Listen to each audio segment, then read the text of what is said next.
नमस्कार प्रिय साथियों, मैं हूं सुरेश श्रीमाली। अवेकनिंग मंत्रा में आप सभी का बहुत बहुत स्वागत है। भगवान ने जब दुनिया बनाई तो मनुष्य बनाए, जीव जंतु प्राणी बनाए। जब उन्होंने सबसे पहले कुत्ते को बनाया तो भगवान ने कुत्ते से कहा कि तुम दिन भर घर के बाहर बैठे रहना और जो वहां से गुजरे उस पर भौंकते रहना, मैं तुम्हें 20 साल की उम्र देता हूं। कुत्ते ने कहा यह बहुत ज्यादा है, 20 साल तक भौंकेगा कौन, मुझे 10 साल की उम्र दे दो, बाकी 10 साल में आपको दे देता हूं। भगवान ने उसकी बात मान ली।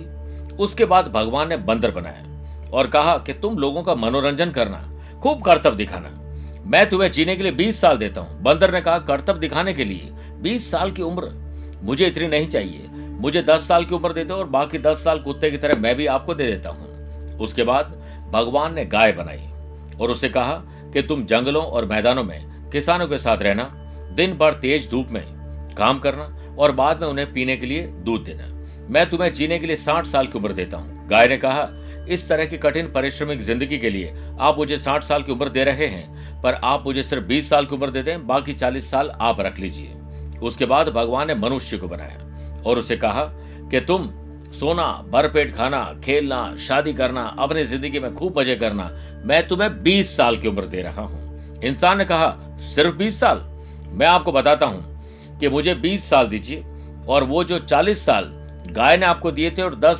साल कुत्ते और बंदर ने दिए थे, वो सब मुझे दे दीजिए, यानी मेरी उम्र हो जाएगी 80 साल। तो भगवान खुश हो गए और भगवान ने हाँ कर दिया। उसके बाद अब देखिए हमारा जीवन क्या है। पहले 20 साल हम खूब एंजॉय करते हैं और जीवन को बहुत अच्छे तरीके से जीते हैं, जान भी नहीं पाते जीवन को।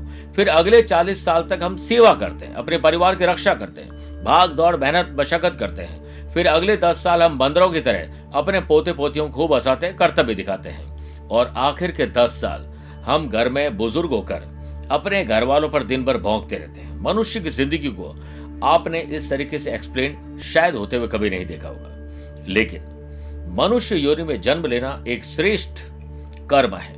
हमारी और हमारे अपनों की जिंदगी में अगर हम एक आदत डाल दें कि हमें हमेशा प्रसन्न रहना है और दूसरों को प्रसन्न करना है, तो ये समझ लीजिए कि भगवान ने कोई गलती नहीं की है। एक बात स्मरण रहे कि भगवान ने हमें जितनी भी उम्र दी है, हर पल हमें आनंद से जीना चाहिए, दूसरे लोगों को सुखी रखना चाहिए, दूसरे लोगों को दुखी नहीं करना चाहिए। आप खुद कभी दुखी नहीं होंगे और हर काम को खुश रहकर करोगे तो खुशी जरूर मिलेगी। और याद रखिएगा भगवान ने हमें जिंदगी को जीने के लिए भेजा है, कोई काटने के लिए नहीं भेजा है। उम्मीद है कि ये कहानी आपको पसंद आई होगी। आज के लिए इतना ही।